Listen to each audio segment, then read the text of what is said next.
देखिए अब हम लोग पढ़ेंगे, चैप्टर पढ़ रहे थे क्लास 9th के। आप लोग सभी बच्चे हैं? क्लास 9th के सभी बच्चे यहाँ पर मौजूद हैं और उसमें चैप्टर नंबर क्या चल रहा है? दूसरा। उस दूसरा नंबर चैप्टर का नाम क्या है? टिश्यू या उत्तक, है कि नहीं?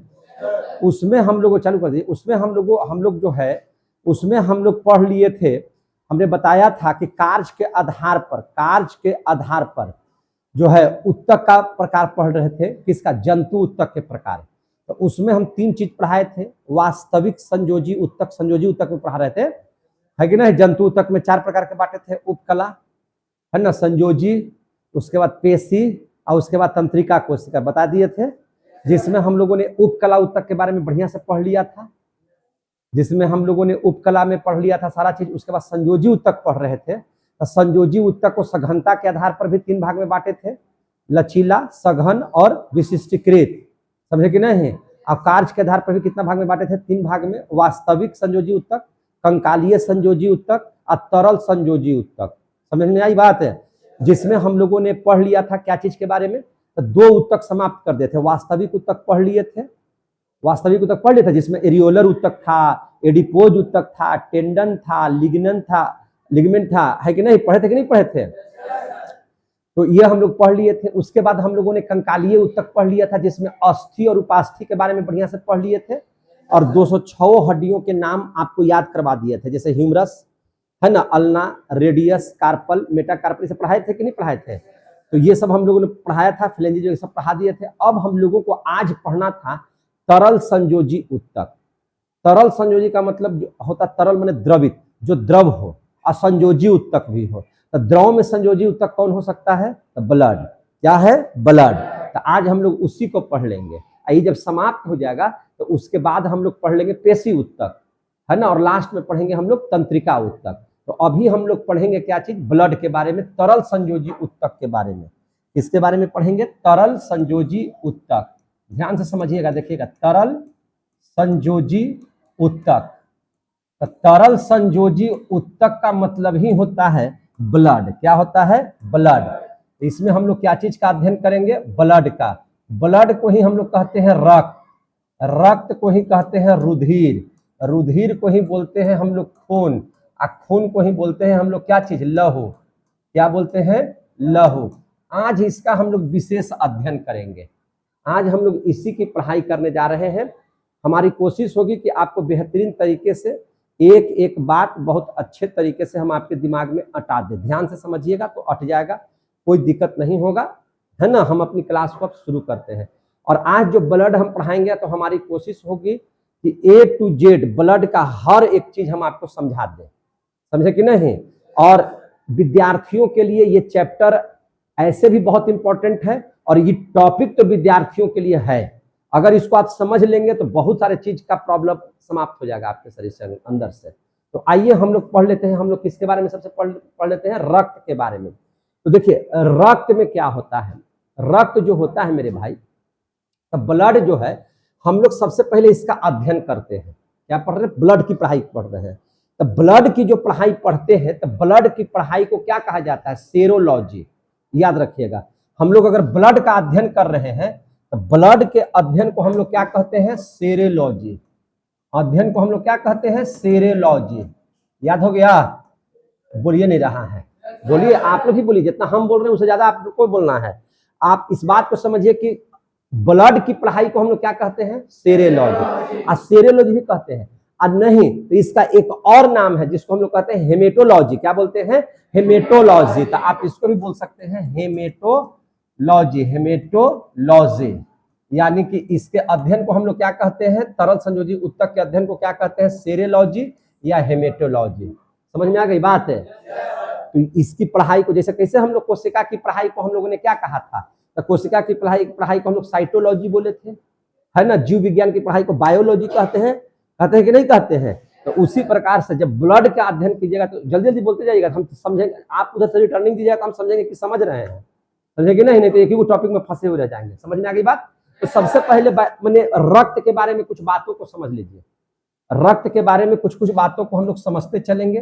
तो सबसे पहले इस बात को समझ लीजिए कि रक्त जो होता है, तो रक्त में क्या होता है कि यह एक प्राकृतिक कोलाइड है। क्या है, कैसा कोलाइड है? प्राकृतिक कोलाइड है। तो ध्यान से समझिएगा, ब्लड कैसा है? प्राकृतिक कोलाइड।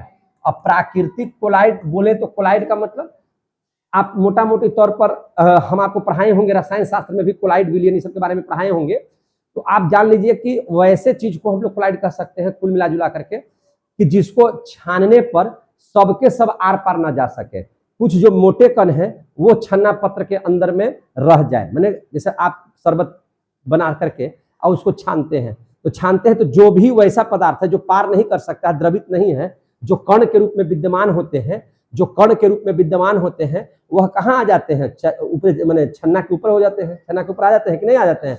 तो ब्लड में भी वैसा ही है। यह एक प्राकृतिक कोलाइड है। जो कण होंगे इसमें, जो क्या होंगे? कण होंगे, वह जो है छन्ना पत्र के ऊपर में ही रह जाएंगे, इसलिए इसको क्या कहा जाता है? प्राकृतिक कोलाइड कहा जाता है। आपसे पूछेगा कि प्राकृतिक कोलाइड है ब्लड, आई कैसा उत्तक है, तो आपको बताना होगा। देखिए क्या लिखे हैं हम, संयोजी उत्तक है। ब्लड कैसा उत्तक है? संयोजी उत्तक है। संयोजी का मतलब होता है, अंग्रेजी में बोलते हैं हम लोग कनेक्टिंग है। तो यह हमारे पूरे बॉडी को क्या करता है? कनेक्ट करता है। आंख खोल के पढ़िए, सीधा बैठिए, पैर बढ़िया से रखिए ना। क्या बोलते हैं उसको, मैंने है ना, बहुत अच्छे से इसको समझिएगा कि यह कैसा उत्तक है? संयोजी उत्तक है, कनेक्टिंग टिश्यू है। कैसा है? अब बताइए, अब ये क्षार है कि अम्ल है? तो भैया ये क्षारीय द्रव्य है। कैसा द्रव्य है? क्षारीय द्रव्य है। क्षारीय द्रव्य क्यों कहे? तो आपको पीएच स्केल पढ़े होंगे, और नहीं भी पढ़ते हैं तो आप इतना कम से कम जान लीजिए कि पीएच स्केल एक माने स्केल होता है, पढ़ाएंगे उसको, केमिस्ट्री में पढ़ाना ही भी है। स्केल है जिसमें अगर किसी का भी मान अगर पीएच स्केल पर 7 है तो वह उदासीन होता है, वह न अम्ल होता है ना क्षार होता है। 7 से जो कम होगा उसको अम्ल बोलेंगे, और 7 से अधिक होगा उसको क्या बोलेंगे? क्षार। अम्ल स्वाद में खट्टे होते हैं, 10वां क्लास के केमिस्ट्री में पढ़ना है, अम्ल क्षार लवण और पीएच स्केल, ठीक है ना, बढ़िया से। तो आप इतना ही जानिए कि जिसका पीएच मान 7 होता है, जैसे आपका पानी है, पानी का पीएच मान कितना होता है? 7, तो वो न अम्ल है न क्या है? क्षार है।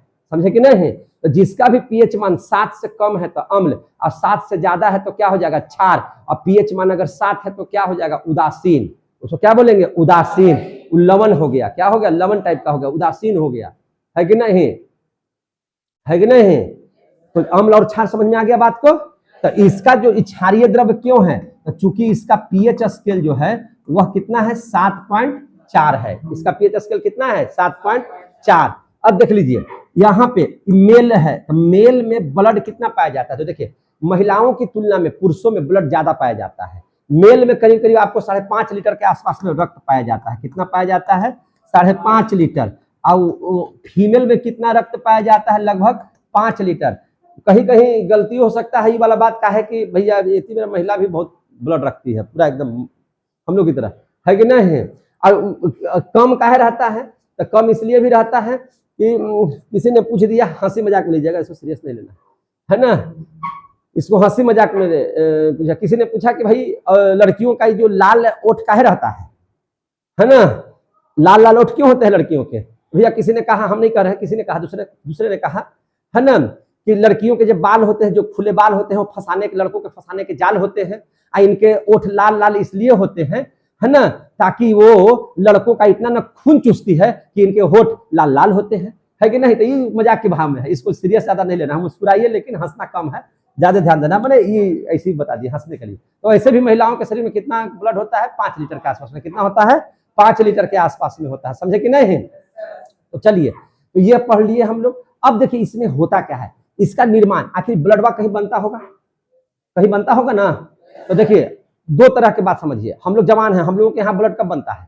या पेट में जो गर्भ में बच्चा रहता है उसमें ब्लड कहाँ बनता है? तो दोनों को समझ लीजिए जल्दी से। तो इस बात को समझिए, यहाँ पे हम लिख रहे हैं, इसको समझने की कोशिश कीजिएगा। जैसे अगर हम निर्माण की चर्चा करें, किसकी निर्माण की चर्चा करें? ब्लड के निर्माण की चर्चा करें। तो ब्लड के निर्माण की चर्चा अगर आप करते हैं तो जो बच्चा यानी कि जो भ्रूण है, बच्चा जब तक गर्भ में है उसको क्या बोलते हैं? भ्रूण। और जैसे ही बाहर निकलता है तो उसको क्या बोलते हैं? शिशु। क्या बोल देते हैं? शिशु। लेकिन अगर वह 10 मिनट पहले भी अगर बच्चा का जन्म नहीं हुआ, जब तक उसका जन्म नहीं है, जब तक वो बच्चा गर्भ में है, तो उसको बोला जाता है भ्रूण। भ्रूण को अंग्रेजी में बोलते हैं एम्ब्रॉय। पढ़ाए हैं कि नहीं पढ़ाए हैं आप लोग को? एम्ब्रॉय बोलते हैं। तो उसका ब्लड कहाँ से बनता है? जो शिशु माने जो भ्रूण है उसका ब्लड कहाँ बनता है? तो याद रखिएगा, जो शिशु टाइप का माने जो भ्रूण वाला बच्चा है उसका बनता है ब्लड लीवर में। लीवर में किसका बनता है? भ्रूण का। भ्रूण बोले तो गर्भ के अंदर में पल रहे बच्चे को भ्रूण कहा जाता है। गर्भ में पल रहे बच्चे को क्या कहते हैं? भ्रूण। लेकिन जब गर्भ से वो बाहर हो जाएगा तो शिशु हो जाएगा। या हम लोग अभी क्या है, हम लोग मैंने लड़का भी कह सकते हैं, या मर्दाना भी हम लोग कह देते हैं, या औरत भी बोल देते हैं बड़ा को। तो जो हम लोगों के शरीर में जो ब्लड बनता है, तो याद रखिएगा, हम लोगों के शरीर में जो वयस्क मनुष्य है उसका रक्त का निर्माण बोन मैरो में होता है। कहाँ होता है? बोन मैरो में। बोन मैरो को क्या बोलते हैं? अस्थि मज्जा। क्या बोलते हैं? अस्थि मज्जा। तो वयस्कों में ब्लड कहाँ बनता है? अस्थि मज्जा में। वयस्कों में कहाँ ब्लड बनता है? अस्थि मज्जा में। अस्थि मज्जा किसको बोलेंगे? तो जैसे मान लीजिए हड्डी है ना, हड्डी आपके शरीर में हड्डी है ना, एकदम कॉमन सेंस एकदम खोल कर रखिए, एकदम पढ़ाई हो रहा है तो बढ़िया से जम के पढ़िए।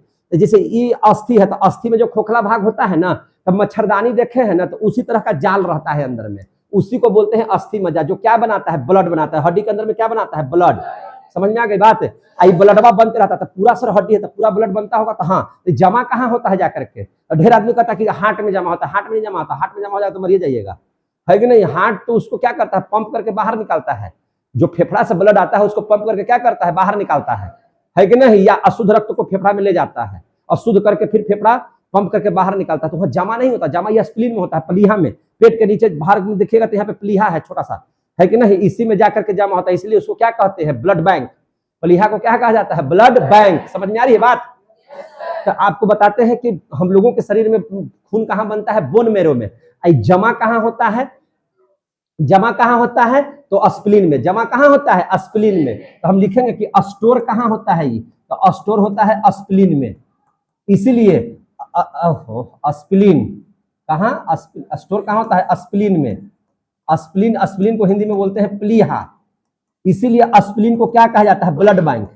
स्प्लीन को क्या कहा जाता है? ब्लड बैंक है। अरे जहां पे पैसा जमा होता है उसको बैंक, जहां पे खून जमा होता है उसको ब्लड बैंक। समझे कि नहीं? तो स्प्लीन हमारे शरीर में ब्लड बैंक का रूप में काम कौन करता है? तो स्प्लीन हमारे शरीर में ब्लड बैंक का काम कौन करता है? स्प्लीन। क्लियर हो रहे हैं? कोई दिक्कत? अब जैसे देखिए, अब स्प्लीन का काम है सिर्फ जमा ही नहीं करना। अगर ये ब्लड मर जाए, अगर ये ब्लड क्या हो जाता है? डेथ कर जाता है।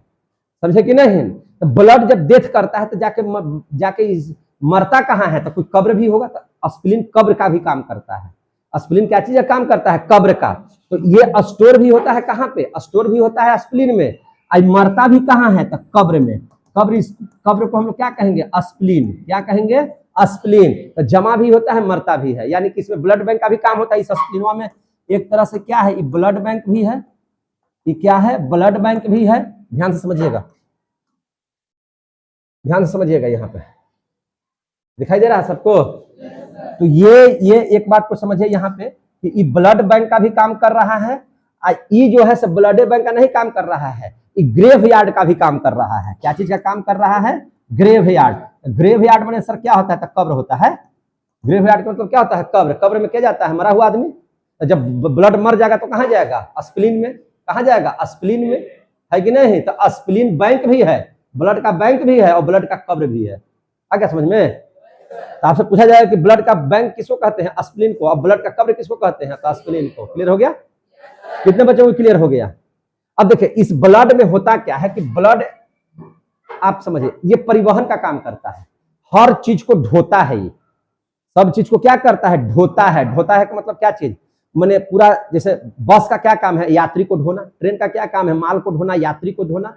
तो ब्लड का क्या काम है? आपके शरीर में जितना भी पोषक पदार्थ है उसको लेकर के ढोना। और सिर्फ इसका वही काम नहीं है कि मैंने खराबे मैंने बढ़िया पदार्थ को ले जाता है, ये खरबकों को ले जाता है ढो करके, इस सबको ढो करके ले जाता है। तो उसी प्रकार से हमारे शरीर में कोलेस्ट्रॉल होता है। क्या होता है? कोलेस्ट्रॉल।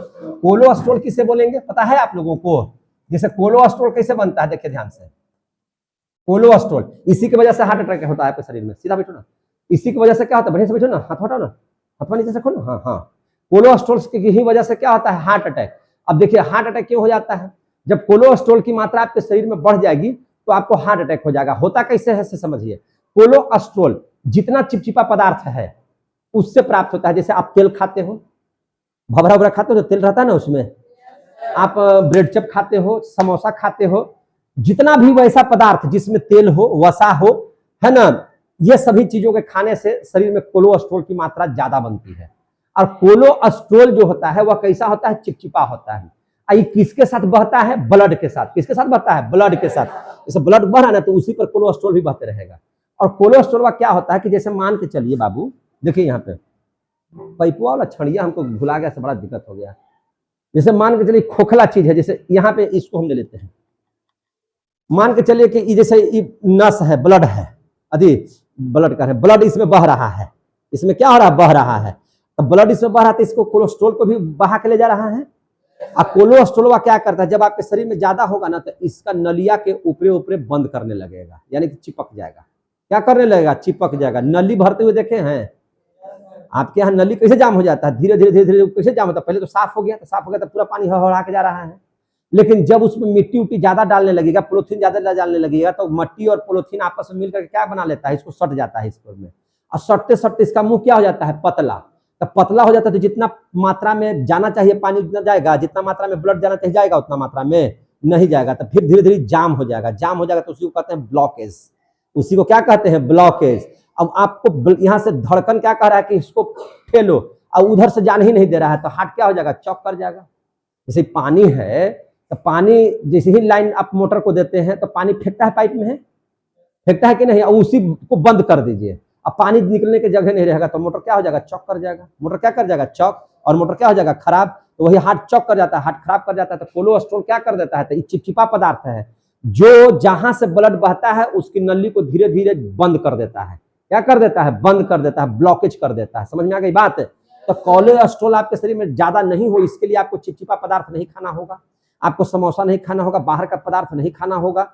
इससे यही सब चीजें घर में भी है, तो आपको तरुआ बच का ज्यादा इस्तेमाल नहीं करना होगा, घी का इस्तेमाल कम करना होगा, मक्खन का इस्तेमाल कम करना होगा। इससे कोलेस्ट्रॉल बढ़ता है। जौन चीज में आपको चिप चिप चिप चिप लगे, तेल का मात्रा ज्यादा लगे, डालडा का मात्रा ज्यादा लगे, रिफाइन की मात्रा ज्यादा हो, वह सभी पदार्थ में कोलेस्ट्रॉल पाया जाता है, जो आपके लिए घातक है। क्लियर हो गया? तो ये कोलेस्ट्रॉल भी पाया जाता है ब्लड में। कोलेस्ट्रॉल कहां पाया जाता है? ब्लड में। और आपको याद रहना चाहिए, कम से कम कोलेस्ट्रॉल की मात्रा 200 ग्राम प्रति डेसीलीटर से ज्यादा नहीं होना चाहिए। समझे कि नहीं? आप जब नपवाइएगा तो इससे ज्यादा है, इसका मतलब यह है कि कोलेस्ट्रॉल जब आप जांच करवाइएगा, कोलेस्ट्रॉल जब जांच करवाइएगा तो इससे ज्यादा है तो आप खतरा के निशान में आ गए। समझे कि नहीं? इससे ज्यादा नहीं होना चाहिए, इससे ज्यादा नहीं होना चाहिए, इतना होना चाहिए, कम से कम में इतना होना चाहिए। समझ में आ गई बात कि नहीं आ गई? अब बोल यार, समझ में आया? अब देख लीजिए हीमोग्लोबिन के बारे में जरा सा देखिए। हीमोग्लोबिन ब्लड में क्या पाया जाता है? और हीमोग्लोबिन पाया जाता है। हीमोग्लोबिन को हम लोग HB भी बोलते हैं। क्या बोलते हैं? HB। और इसी की वजह से आपके खून का रंग कैसा होता है? लाल। खून का रंग लाल होता है, इसकी वजह क्या है? हीमोग्लोबिन। हीम जो है एक रंजक की तरह काम करता है। हीम कैसे काम करता है? रंजक की तरह। और रंजक का काम है रंग प्रदान करना। रंजक का काम क्या है? रंग प्रदान करना। तो वो कैसा रंग प्रदान करता है? लाल। कैसा रंग प्रदान करता है? लाल। तो आपसे कोई पूछेगा कि खून का रंग लाल क्यों होता है? तो हीमोग्लोबिन की वजह से। ये हमारे ब्लड में पाया जाता है। कहां पाया जाता है? हीमोग्लोबिन ब्लड में पाया जाता है। समझ में आ रही है बात ना? तो हीमोग्लोबिन का काम है क्या चीज? तो यह सबसे पहले तो क्या किया? ब्लड को क्या बनाया? तो ब्लड कोई रक्त बना दिया, ब्लड कोई लाल बना दिया, ब्लड को क्या बना दिया? लाल।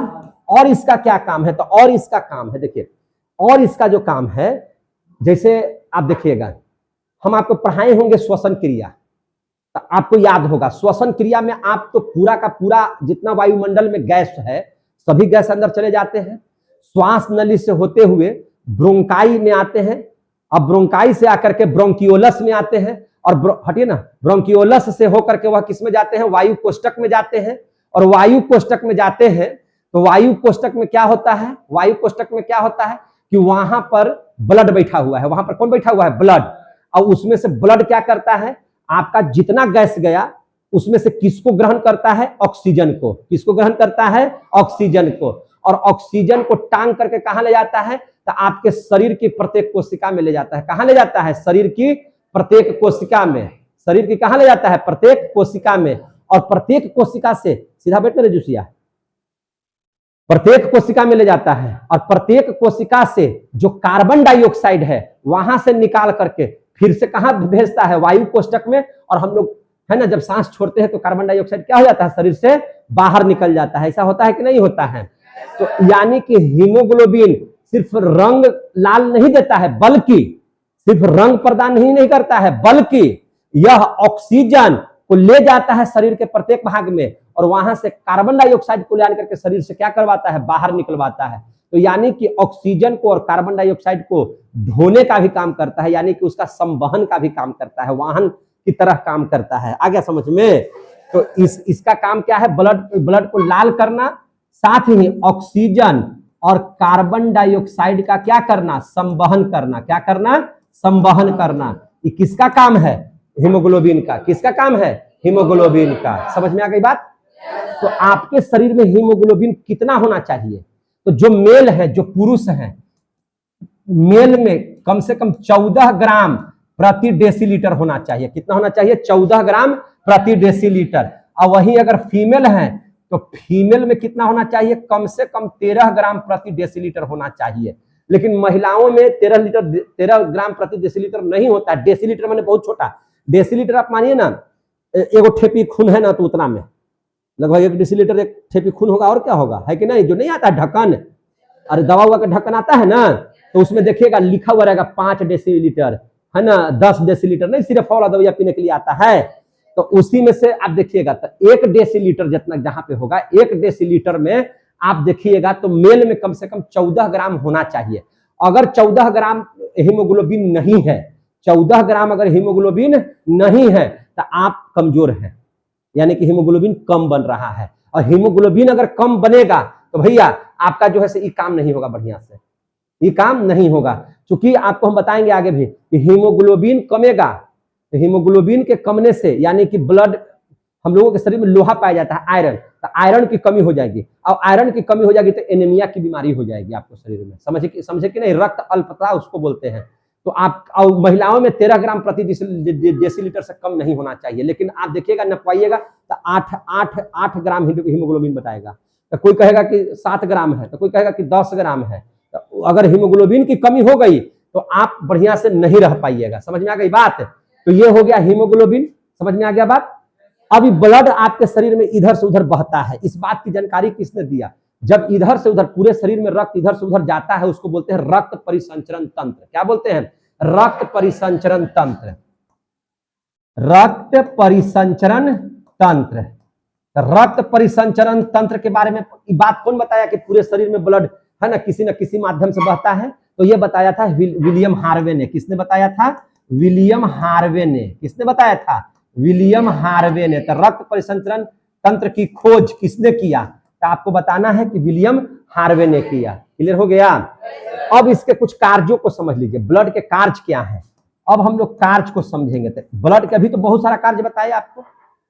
सबसे पहले ब्लड का काम क्या है? ताप को नियंत्रित करना। किसको नियंत्रित करना? ताप नियंत्रण करना। ताप नियंत्रण करना का मतलब क्या? जब ब्लड आपके शरीर में दौड़ता है ना, इसलिए आपका शरीर गर्म होता है। आप नहीं है तो ऐसे से रगड़ के देखिए, आपका तुरंत गर्म हो जाएगा, तुरंत भर में गर्म होगा। और जिसके शरीर में ब्लड नहीं होगा उसका शरीर ठंडा हो जाएगा। क्या हो जाएगा? ठंडा। तो आपके शरीर में टेम्परेचर कितना होना चाहिए? 37 डिग्री सेंटीग्रेड। मानव के शरीर में टेम्परेचर कितना होना चाहिए? 37 डिग्री सेंटीग्रेड। तो इस तापमान को नियंत्रण कौन करता है? आपके शरीर का ब्लड। आपके शरीर का कौन करता है? ब्लड।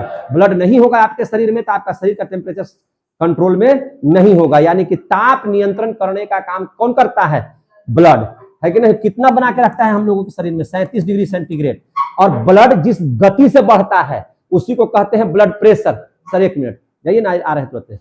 जब ब्लड जिस प्रेशर से बहता है, ब्लड जिस प्रेशर से बहता है उसको हम लोग बोलते हैं कि हाई ब्लड प्रेशर। तो हाई ब्लड प्रेशर जब हमारे शरीर से शुद्ध रक्त निकलता है, जब पंपिंग करके निकलता है तो वह 120 की स्पीड से निकलता है। इसीलिए आपको देखिएगा 120 रहता है। और जब हमारे शरीर में अशुद्ध रक्त जो होता है आता है वह 180 से आता है। इसीलिए ब्लड प्रेशर को बोलते हैं 120/80। 120/80। जब सीरा से ब्लड आता है तो 80 के स्पीड से, और जब धमनी से निकलता है तो कैसे? 120 के स्पीड से। समझ में आई बात? तो इसका इसका चलने का गति कितना होता है? 120/80। इससे ज्यादा कम है तो आपका ब्लड प्रेशर हाई। अगर 130 हो जाएगा तो हाई ब्लड प्रेशर है, 80 से कम हो जाएगा तो लो ब्लड प्रेशर है, 120 से कम हो जाएगा तो लो ब्लड प्रेशर है। समझ में आई बात? तो आपका ब्लड प्रेशर ये होना चाहिए। मैंने इसका सबसे पहला ये काम है। किसका? ब्लड का कार्य, ताप को क्या करना, नियंत्रित करना, क्या करना, नियंत्रित करना। और क्या है, अभी बताए जितना भोजन करते हैं उसमें कार्बोहाइड्रेट है, वसा है, प्रोटीन है, खनिज लवण है, सारा चीज है, ये सब पोषक पदार्थ है। तब पोषक पदार्थ की जरूरत आपके शरीर के सब अंग को है, आपके शरीर का क्या है, सब अंग को है। तो पूरे अंग को है ना, जितना भी पोषक पदार्थ चाहिए उस सब को ढोता है कौन, सबको ढोता है कौन, ब्लड। कौन ढोता है, ब्लड। तो यानी कि क्या करता है, पोषक पदार्थ का क्या करता है, पोषक पदार्थ का परिवहन करता है। क्या करता है, पोषक पदार्थ का परिवहन करता है। और क्या करता है, अभी तो बताया कि गैसों का आदान प्रदान करता है, बोले ना जी अभी। ऑक्सीजनों को तो ढोता है और कार्बन डाइऑक्साइड को ढोता है। तो ऑक्सीजन और कार्बन डाइऑक्साइड का क्या करता है, परिवहन करता है। ऑक्सीजन को सब जगह पहुंचाता है, कार्बन डाइऑक्साइड को सब जगह से निकालता है। और क्या करता है, जो खराब पदार्थ है, जो हमारे लिए जरूरी नहीं है, उसको भी, है ना, जैसे मान के चले, देखे इसका काम है सबको ढोना। अब वहां पे किडनी बैठा हुआ था, खराब पदार्थ को अवशोषित कर लेगा और बाहर निकाल देगा। जैसे पर पेशाब करते हैं, सब कौन निकालता है बाहर, यही ना, किडनी निकालता है, लेकिन धो के भी चलता है सबके साथ है, समझे कि नहीं। तो उत्सर्जित पदार्थों का परिवहन भी बोल सकते हैं, उत्सर्जित पदार्थ का भी परिवहन कर सकते हैं। तो ये जो है सब ब्लड का कार्य है। ये क्या है, ब्लड का कार्य है। समझ में आ गई कि नहीं बात है, ब्लड का क्या है, कार्य है। ब्लड का क्या है, कार्य है। तो इतना सारा कार्य जो है करता है, यही ब्लड है। और अभी तो यहां तक समझ में आ गया सबको। अब चलिए हम लोग आगे चलते हैं, अब हम लोग आगे देख लेते हैं।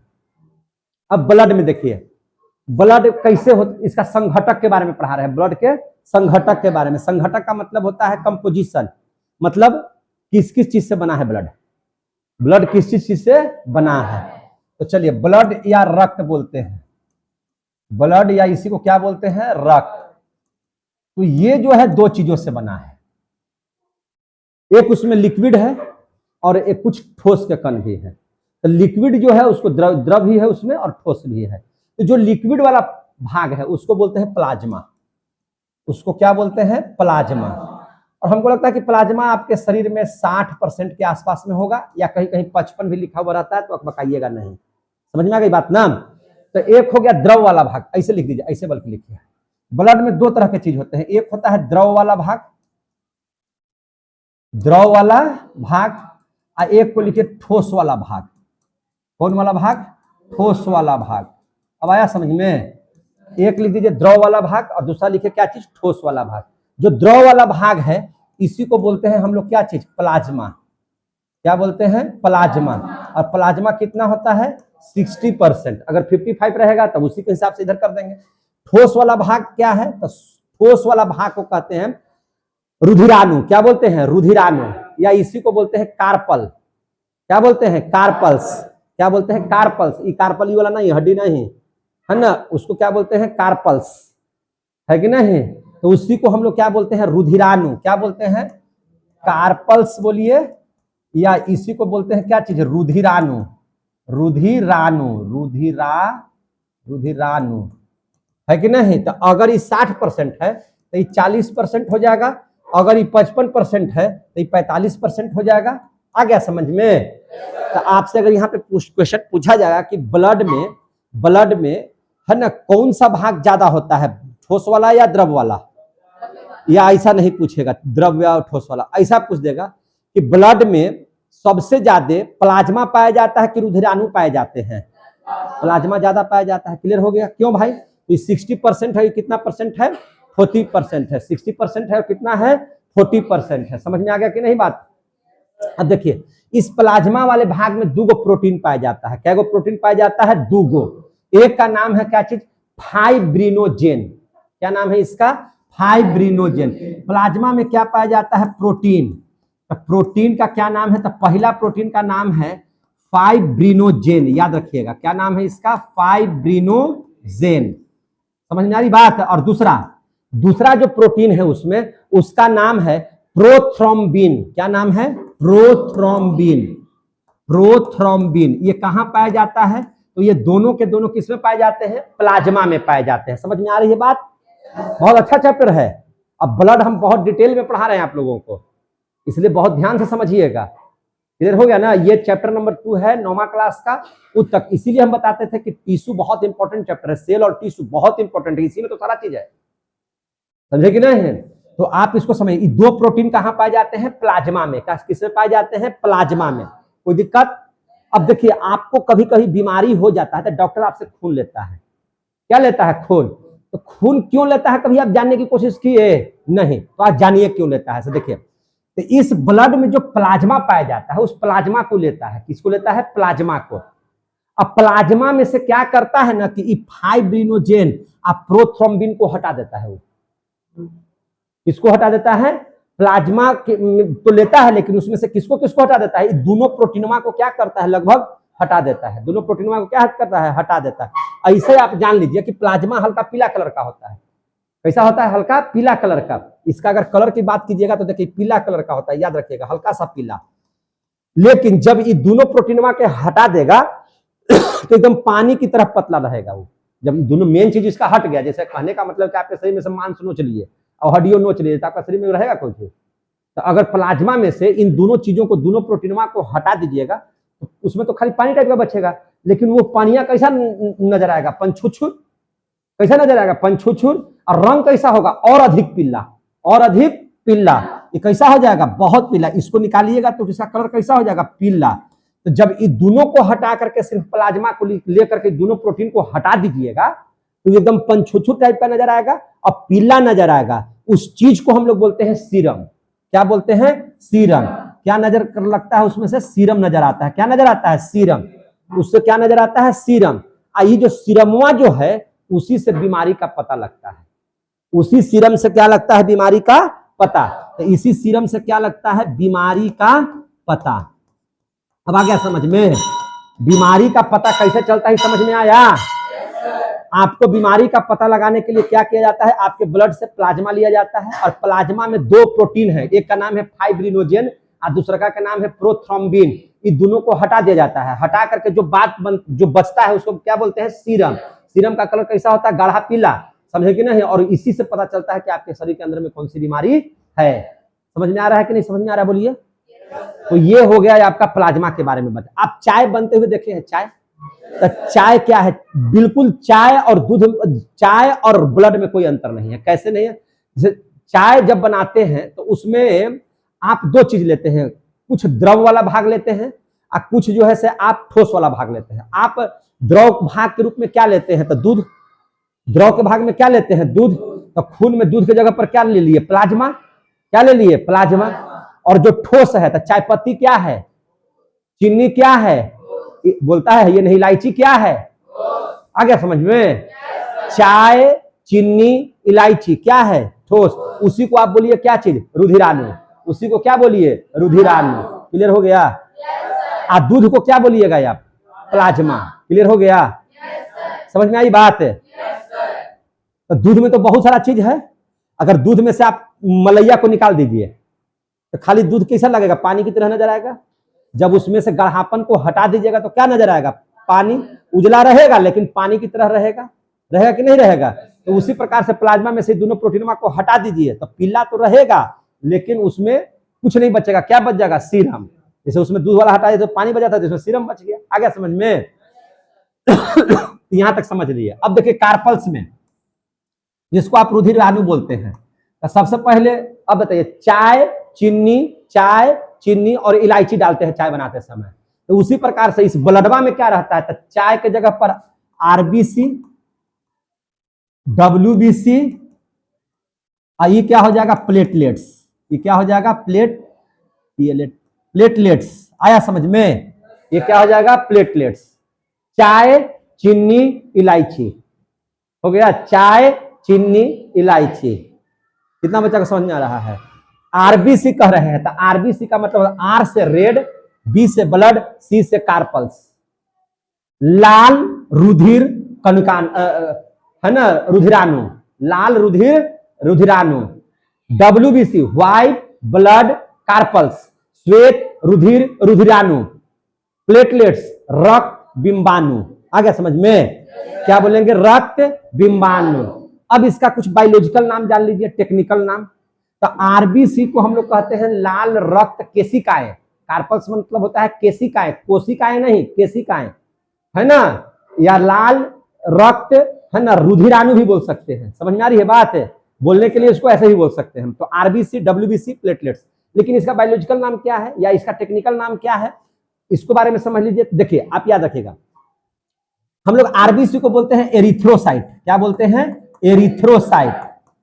इसको क्या बोलते हैं? एरिथ्रोसाइट।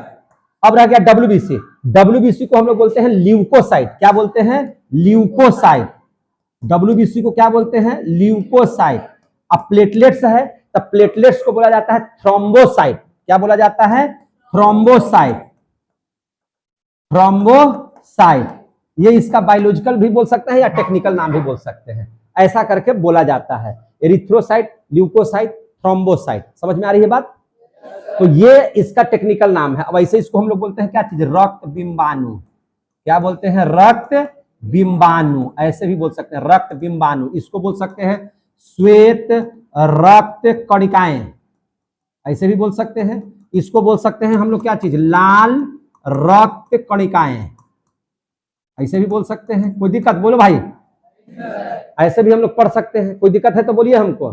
देखिए अब इसमें जो है सबकी मात्रा जानिए कि कितना कितना क्या है। देखिए तो आप जान लीजिए, ये याद रखना बहुत जरूरी है। आरबीसी जो है, आप देखिए ध्यान से, आरबीसी जो है इसकी संख्या लगभग 50 लाख है आपके बॉडी में।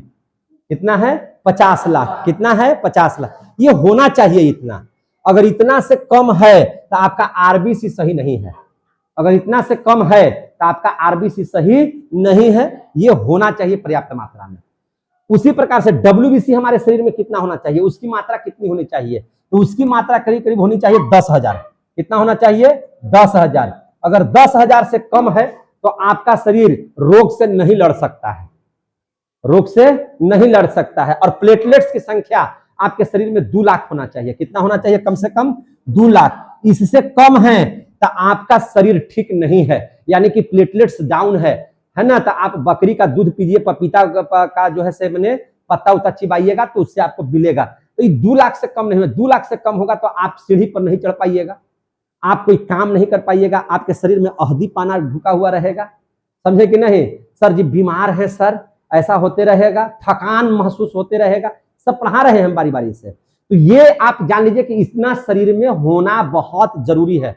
और अगर आप विद्यार्थी हैं तो ये बात होना बहुत जरूरी है। अगर ये नहीं होगा तो आप पढ़ ही नहीं सकते हैं, याद रखिएगा। क्यों सर? तो पूरी कहानी हम बता रहे हैं, पूरी बात बता रहे हैं इसकी। ठीक है, बढ़िया से समझिएगा। समझ में आ रही है ना बात? इसीलिए हमने पहले ही कहा कि विद्यार्थियों को कुछ जाने या नहीं जाने, आपको पढ़ने में मन क्यों नहीं लगता है? आप कोई बात पढ़ ले, जैसे आप पढ़ने के लिए बैठिएगा, तुरंत भर में हमको सर मुंह से उंघाई काहे आने लगता है, थकान काहे महसूस हो जाता है, हमेशा हम बीमार क्यों रहते हैं?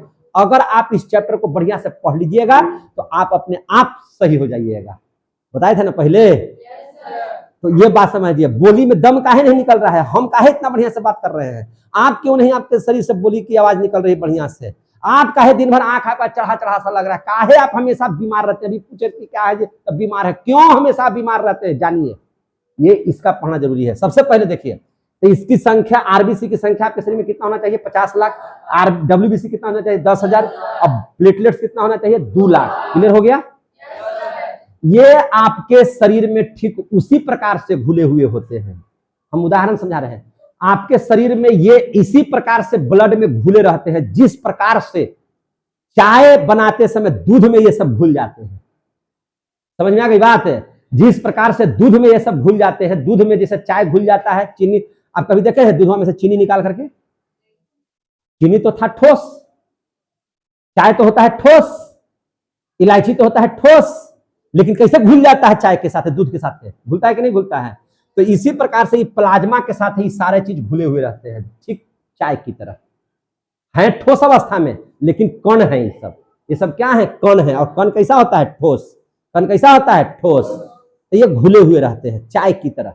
समझ में आई बात? अब देखिए, तो उसमें जो आरबीसी होता है, तो आरबीसी का जीवन काल याद रखिएगा, इसका जीवन काल 120 दिन का होता है। इसका जीवन काल कितना होता है? 120 दिन का। इसका जीवन काल कितना होता है? 120 दिन का। याद रहेगा? इसका जीवन काल कितना होता है? 120 दिन का। देखिए ध्यान से, 120 दिन का। और ये जो डब्ल्यूबीसी है, इसका जीवन काल होता है 4 दिन का। कितना दिन का? 4 दिन का। 4 दिन 5 दिन जो रहे, इतना होता है। और ये जो है आपका प्लेटलेट्स जो है, इसका जीवन काल कितना होता है? तो इसका जीवन काल लगभग 7 दिन का होता है। कितना दिन का होता है? 7 दिन का। तो ये बात आपको याद होना चाहिए। कितना दिन का? 120 दिन, है ना? इसका 4 दिन का, इसका 7 दिन का। यहां तक सब बात समझ में आ गई आप लोगों को? अब हमको बताइए, अगर हम रुधिराणु की बात करें तो सबसे ज्यादा कौन है इसमें? 50 लाख, 10,000, 2 लाख। सबसे ज्यादा आरबीसी है कि डब्ल्यूबीसी है कि प्लेटलेट्स है? आरबीसी है। चूंकि आप अकेले जान रहे हैं कि 50 लाख है। 50 लाख तनी मनी नहीं होता है, 50 लाख बहुत होता है ना। और 50 लाख अकेले क्या है? आरबीसी। और उसके बाद कौन है? प्लेटलेट्स। और सबसे कम क्या है? डब्ल्यूबीसी। तो यानी कि इसकी मात्रा है शरीर में आपका कितना? सबसे ज्यादा 95%। तो यहाँ पे बच्चा क्वेश्चन फंस जाता है। कैसे फंस जाता है? देखिए, क्वेश्चन यहाँ पर आता है कि सबसे पहले ब्लड में सबसे ज्यादा मात्रा किसकी होती है?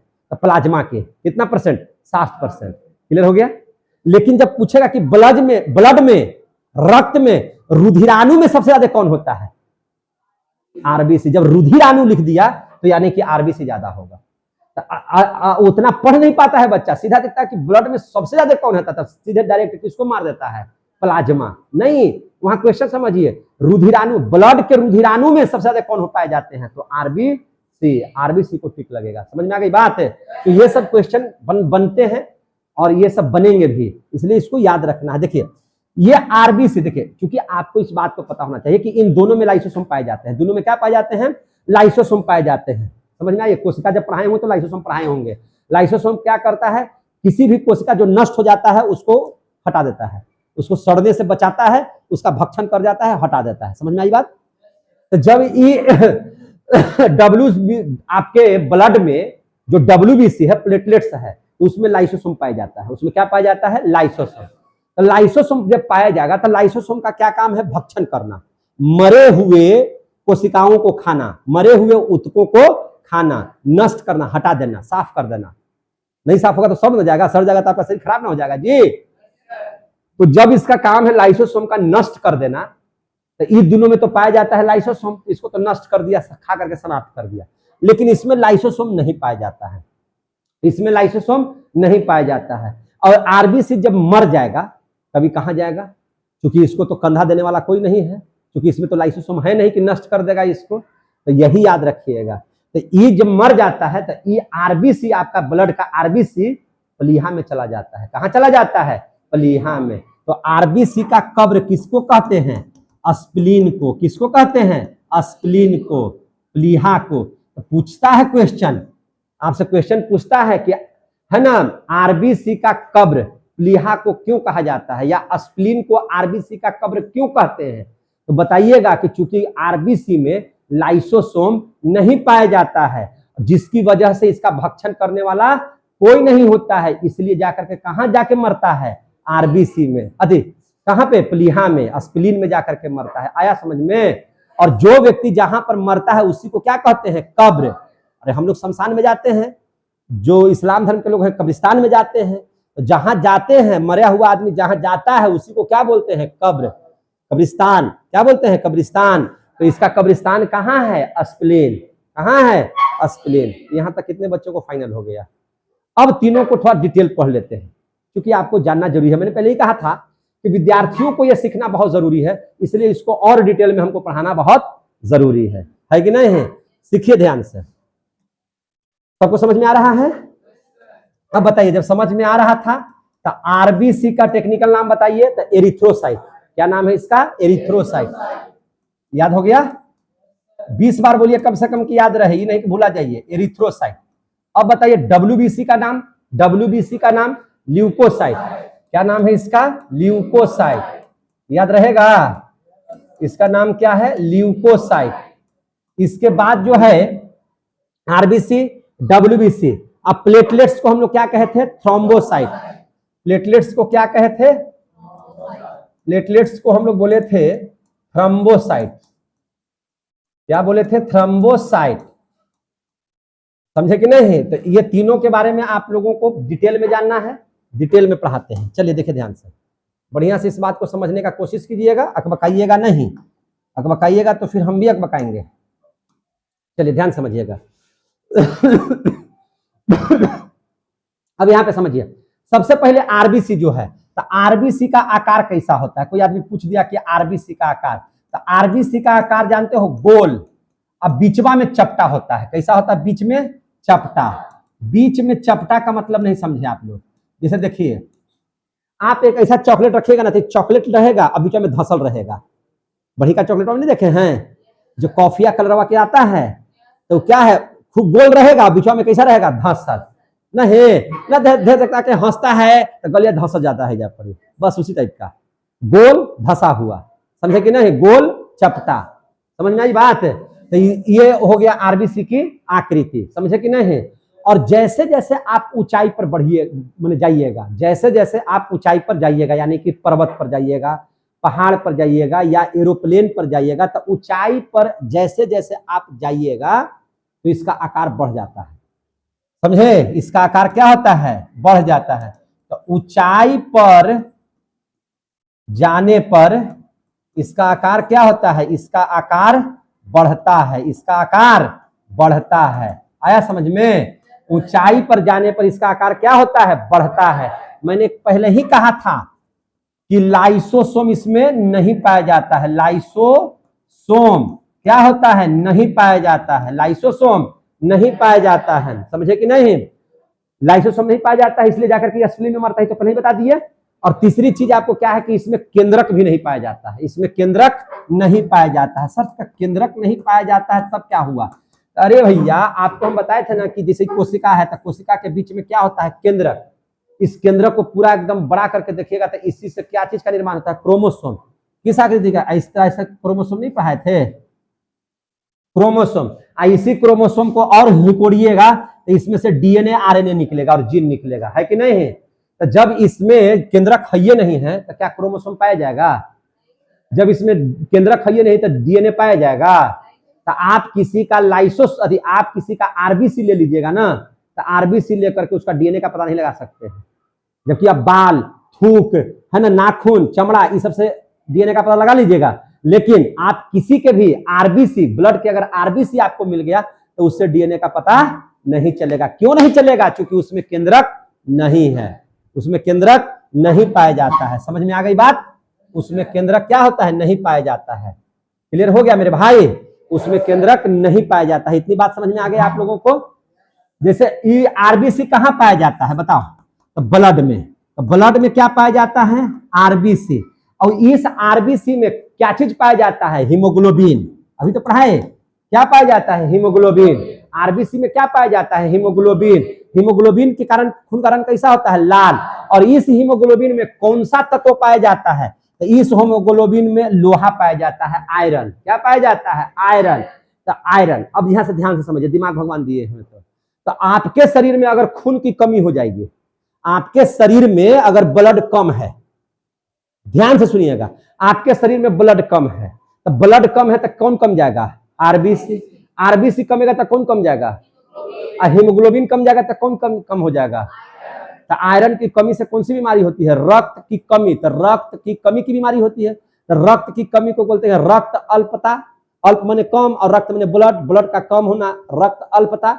और उसी को अंग्रेजी नाम क्या बोलते हैं? एनीमिया। उसी का अंग्रेजी नाम क्या बोलते हैं? एनीमिया। तो ब्लड की कमी से कौन सी बीमारी होती है? एनीमिया की बीमारी होती है, समझे कि नहीं?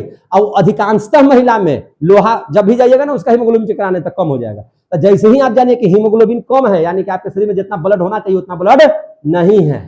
समझ में आई बात? तो इसलिए आपको ब्लड बनाना होगा। ब्लड कहाँ बनेगा? बोन मैरो में। हड्डियां कमजोर है आपका, समझे कि नहीं? हड्डियां कमजोर है, इसलिए ब्लड आपका नहीं बन रहा है। समझ में आ रही है बात ना? आज जैसे ही अगर ये नहीं बनेगा तो अब जैसे आपके शरीर में आयरन की कमी हो जाएगी, तो इस कमी से कौन सी बीमारी होगी? तो एनीमिया की बीमारी होती है। कमी से क्या चीज की? एनीमिया की। कमी से एनीमिया की बीमारी होती है। कौन सी बीमारी होती है? एनीमिया की बीमारी होती है, समझे कि नहीं?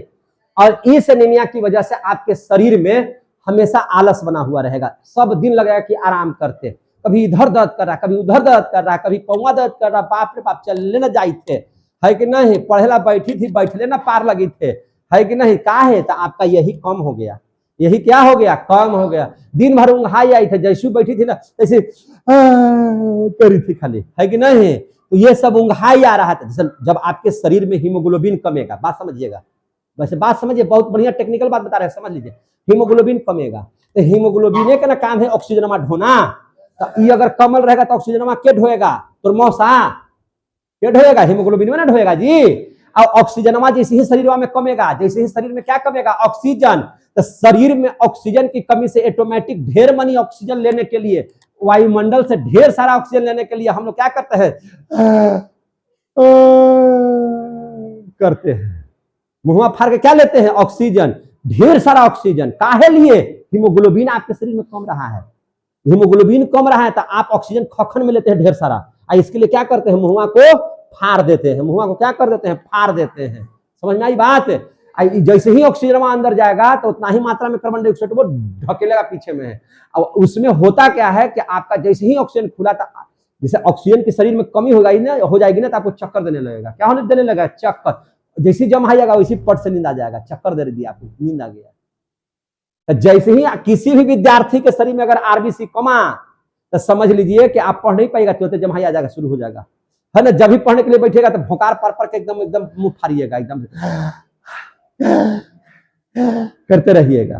वैसे 10 मिनट पर 5 मिनट पर फाड़ते रहते हैं मुंह। लेकिन कभी आप हमको पढ़ाते समय मुंह फाड़ते हुए देखे हैं? बोलिए, फाड़ते हुए देखे हैं? कभी ऐसा है कि पढ़ाते पढ़ाते बड़ी अस्कती आ रहा है मिजाज, ऐसा करते हुए हमको देखे हैं? काहे नहीं देखे हैं? तो हमारे आरबीसी कूट कूट के भरल है। और जब आरबीसी पूरा हुमच करके भरल रहेगा तो हीमोग्लोबिनवा हुमच करके भरा जाएगा। हीमोग्लोबिनवा अगर खूब कच करके भरल है तो खूब ऑक्सीजन ढो रहा है, ले जा रहा है। ऑक्सीजन की कमी नहीं है तो जमाई नहीं आएगा। हम पढ़ेंगे खूब, पढ़ाएंगे खूब। आ रहा समझ में कहां दिक्कत हो रहा है आपको से? तो आपको अगर ऐसा होता है, जमाई आता है, थकान महसूस होता है, पढ़ने का मन नहीं करता है, तो आरबीसी आपका क्या है, कमजोर, आरबीसी में कमी है। समझ में आ गई बात? अब आ जाइए डब्ल्यूबीसी। अब किसमें आ जाइएगा, डब्ल्यूबीसी। इसकी आकृति के बारे में बात कर रहे थे, आकार। तो आकार इसका अनिश्चित होता है मेरे भाई।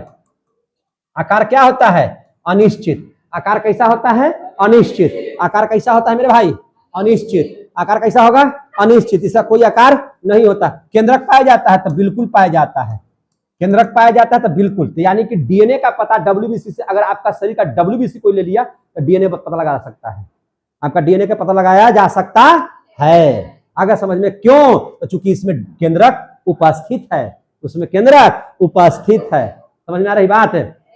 आप देख लीजिए, इसका सबसे बड़ा काम है रोग से रक्षा करना, रोग से रक्षा करना। अगर इसकी संख्या कम गई तो रोग से लड़ने वाला कुछ ही रहने नहीं करेगा। यह रोग से रक्षा करता है। कोई चीज आपके शरीर में प्रवेश करेगा, बुखार सर्दी यही लड़ेगा, यही लड़ेगा। ये कमजोर रहा तो बुखार आपको लग जाएगा, ये कमजोर रहा तो सर्दी लग जाएगा, ये कमजोर रहा तो बीमारी आपको आ जाएगी। समझे कि नहीं? अगर आप हमेशा बीमार रहते हैं तो आपके शरीर में, जान लीजिए, माथा सा दर्द कर रहा है, हेडेक हमको हो जाता, ले डब्ल्यूबीसी का उसको कमी हो चुका है, अंदर में माथा दर्द से लड़ने वाला जीवनी में मर गया है। समझ में आ गया ना? ये हमेशा रोगों से लड़ता है और इसकी मात्रा आपके बॉडी में 10,000 होना ही चाहिए। अगर नहीं रहेगा तो आप हमेशा बीमार रहिएगा। आप हमेशा क्या रहिएगा, बीमार। और बीमार जब रहिएगा तो आप पढ़ नहीं पाइएगा। बीमार रहने वाला लड़का पढ़ नहीं पाता है, लड़की पढ़ नहीं पाती है। समझ में आई बात? तो आप अगर आप चाहते, जैसे आप अगर मान के चले कि पढ़ने के लिए बैठ गए, आरबीसी ठीक है, आरबीसी आपका एकदम है, तो आपको जमाई नहीं आएगा, थकान नहीं होगा, पढ़ने के लिए बैठिएगा। लेकिन नाक से पानी चलते रहेगा तो पढ़ पाइएगा? बुखार लगल रहेगा तो पढ़ पाइएगा? आपको हाथ पैर में कट फट गया तो पढ़ पाइएगा? नहीं पढ़ पाइएगा। समझ में आ रही बात है? तो इसलिए बीमारी की अवस्था में पढ़ाई नहीं हो सकता। और बार बार अगर आप बीमार पड़ रहे हैं तो ये आप जान लीजिए कि आपके शरीर में डब्ल्यूबीसी की कमी हो चुकी है। समझ में आ रही बात है? अब देखिए, इसका प्रकार कितना होता है, ल्यूकोसाइट कितना प्रकार का, डब्ल्यूसी कितना प्रकार का होता है, तब प्रकार का अध्ययन कर लीजिए। प्रकार देखिए, ऐसे तो मान लिया जाए कि 6 प्रकार का होता है, 6 प्रकार है इसका, लेकिन 3 प्रकार कोई काम के नहीं है, 3 प्रकार आपको पढ़ना है। पहला प्रकार जो हो गया उसको बोलते हैं एंटीबॉडी। पहला को क्या बोलते हैं, एंटीबॉडी, एंटीबॉडी। दूसरा जो होता है लिम्फोसाइट होता है। क्या होता है, लिम्फोसाइट। दूसरा क्या होता है, लिम्फोसाइट। ये टी के जैसा रहेगा, टी कैसा रहेगा, टी की तरह, इसलिए इसको टी सेल भी कहते हैं। इसको क्या कहते हैं, टी की तरह, टी की तरह रहता है ऐसे, है ना, टी है ना, ऐसे इस तरह का रहता है, इसलिए इसको लिम्फोसाइट ऐसा रहता है, इसलिए बोलते हैं क्या चीज, टी सेल। इसको क्या बोलते हैं? T cell.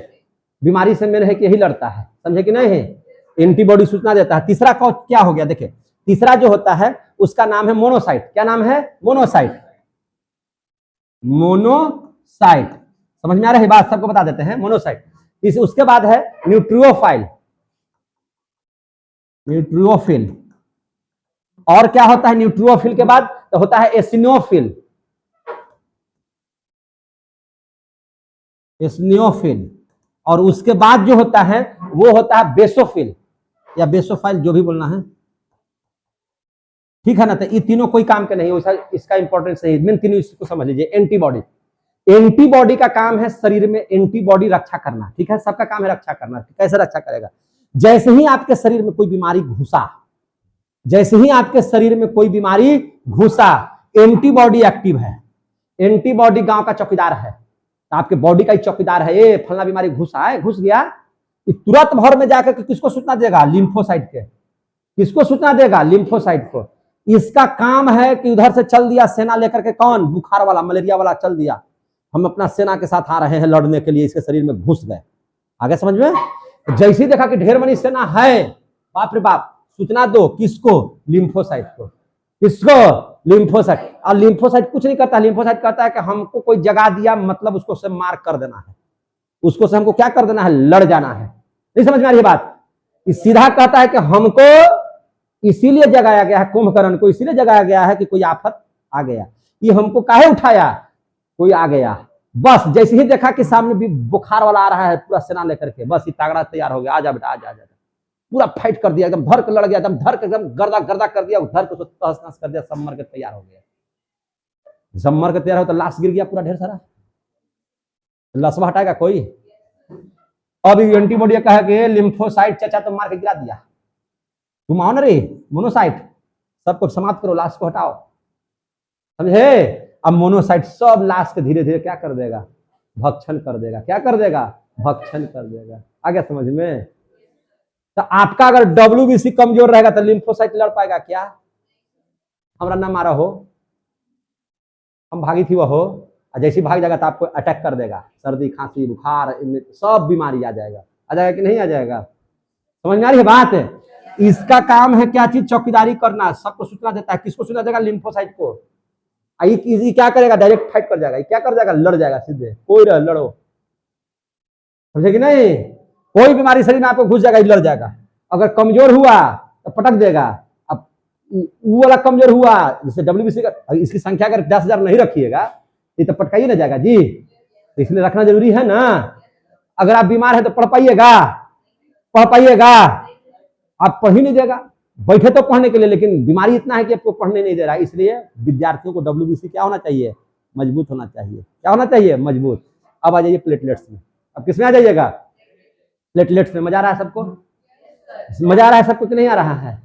अब इसका आकार उत्तल लेंस जैसा होता है ना, उत्तल लेंस उसी टाइप का होता है, और इस टाइप का, ठीक है ना, इस टाइप का होता है इसका आकार। इसका प्लेटलेट्स का, इसका आकार इसका। इसमें भी केंद्रक आपका नहीं होता है, इसमें भी केंद्रक आपका नहीं है, इसमें भी केंद्रक आपका नहीं पाया जाता है, समझे कि नहीं? और ये आपके शरीर को क्या प्रदान करता है? शक्ति प्रदान करता है। क्या प्रदान करता है? शक्ति प्रदान करता है, ताकत शरीर को देता है, शरीर को ताकत देता है। आप फटाक से तीसरा तला पर चढ़ जाते हैं। कैसे? आपके शरीर में प्लेटलेट्स तगड़ा है। अब प्लेटलेट्स कमेगा ना तो एक तला उतरने में और चढ़ने में आपका दिमाग खराब हो जाएगा। आप बेहोश हुई थी, न चढ़ पार लगी थी, हमें बैठे दे, कचाक से ऐसे निकलिएगा, बैठ जाइएगा कच से ऐसे। समझ में आ गई बात? तो फटाक से आप बैठ जाइएगा, है ना? चलने नहीं पार लगा ना भाई, हाँ अब हमरा से ना चल पार लगी तो अब हमरा इजे रहे दो, है कि नहीं? कहा हो लो चाचा, कहा कहियो हाफनी चढ़ी थो, है कि नहीं? पढ़ने के लिए बैठिएगा, RBC ठीक रहेगा तो आपको पढ़ने के लिए बैठा देगा। WBC ठीक रहेगा तो आपको कोई बीमारी, जैसे ही आपको पढ़ने के लिए बैठेगा तब 20 को बीमारी आ जाएगा भोंकने के लिए, आई लड़ित रहेगा, कच कुछ मार करते रहेगा। समझे कि नहीं? जैसे जब साधु महात्मा जग करते थे तब WBC का काम कौन करते थे? राम लक्ष्मण। फटाक से तराक से कोई यार मार रहा है उसको, मार रहा है कि नहीं मार रहा है? लड़ते थे कि नहीं लड़ते थे? राम लक्ष्मण क्या कर रहे थे? WBC का काम कर रहे थे। ये क्या करता है? शक्ति प्रदान। दोनों ठीक है, आई है ये नहीं है, अभी नहीं है तो झाव मारेगा। पढ़ने के लिए बैठे, दिक्कत भी नहीं है, लेकिन आधा घंटा तक बैठे, उसके बाद है कि ना पेशाब लगल है, तनी आवी थी कह ले का भाई, तो ये तनी हमरा एकदम अब आस बस लगी थे पढ़ने में। पढ़ने के लिए बैठे लेकिन पढ़ने में ज्यादा देर टिक नहीं रहे हैं, शक्ति आपकी कमजोर हो चुकी है, यानी कि प्लेटलेट्स आपका कमजोर हो जाता है। डेंगू मच्छर जब आपको काटेगा तो वह किसको नाश कर देता है? प्लेटलेट्स को। 2 लाख का प्लेटलेट्स आ जाएगा 40,000 में, 39,000 में, और अगर ज्यादा प्लेटलेट्स कम जाएगा तो आपकी मृत्यु हो जाएगी, समझे कि नहीं? तो इसलिए प्लेटलेट्स आपका गिरना नहीं चाहिए। और ये अगर तीनों ठीक है, अगर आरबीसी आपका ठीक है, WBC ठीक है, प्लेटलेट्स ठीक है, दरोगा बनिएगा, जे चाहिएगा सो बनिएगा, क्योंकि सारा चीज है। आप पढ़ने के लिए बढ़ जाइएगा, रोग से लड़ने के लिए WBC ठीक रहेगा। आई कहेगा कि भाई बात शक्ति हम ना तोड़ा दे रहे हैं, 9 घंटा बैठ के पढ़ो, 10 घंटा बैठ के पढ़ो, थकने हम तुमको नहीं देंगे। शक्ति प्रदान कर रहा, थकने ही नहीं देगा। तो कहता है गार्जियन आकर के हम लोग के पास, हमार बच्चा पढ़बे नहीं करता है सर, आधा घंटा के बाद भाग जाता है पढ़ने के लिए, तो कैसे बैठेगा? उसका प्लेटलेट्स कमजोर है। पहले इस सबका जांच हो जाए। गार्जियन लोग अगर मेरी वीडियो को इसको देख रहे हैं तो आप जान लीजिए कि सबसे पहले, पढ़ाने से पहले आप अपना बच्चा का मेडिकल टेस्ट ले लीजिए, तीनों का टेस्ट लेकर के देखिए कि कौन हमको कितना है। अगर जिस चीज की कमी है उसके लायक उसको भोजन कराइए, पहले उसमें मजबूत बनाइए। देखिए आपका लड़का कामयाब नहीं होगा तब कहना कि बिट्टू सर गलत पढ़ा दिए। चलिए क्या बजाएगा फिर मौसी